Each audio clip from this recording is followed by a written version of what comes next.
President-elect Joe Biden's elections to lead cabinet positions provide insight into how he plans to govern once he assumes office in January. Voice of America gets your report on this.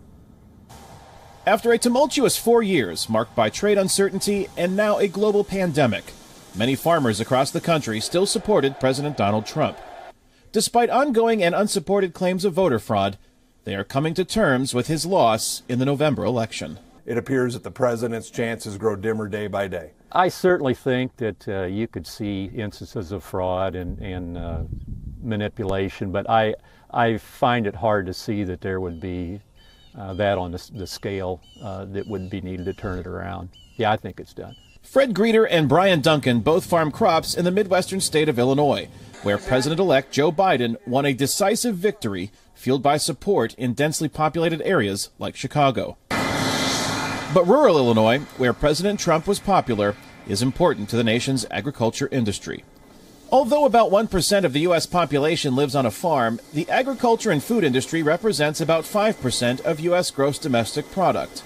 Illinois is one of the country's leading exporters of corn and soybeans, crops both Greeter and Duncan raise on their farms, which is why they are interested in whom Biden picks to lead the United States Department of Agriculture, or USDA. I'd rather see someone who's more production ag oriented to fill that role, who can understand the needs of rural America and the farmers, because really USDA is the one advocate we have in administration. That's the person that has to go to the president and make sure that they advocate for what agriculture's needs are. So that's going to be a key one. But the other one, I think, is the USTR position.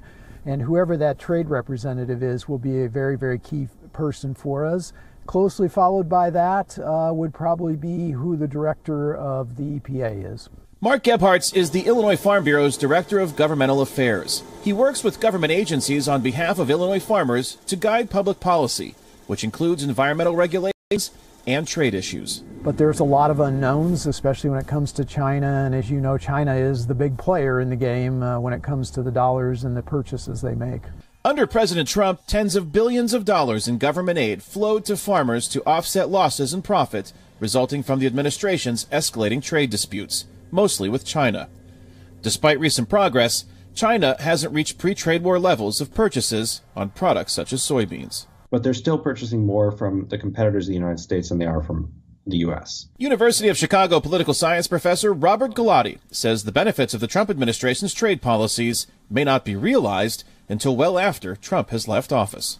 Yeah, Biden is in a better position when it comes to trade policy, in some sense, in a negotiation sense, because of the actions that the Trump administration has taken. At the same time, though, it's been quite disruptive. Farmer Brian Duncan is taking a wait-and-see approach as he prepares for farm life under a new presidential administration.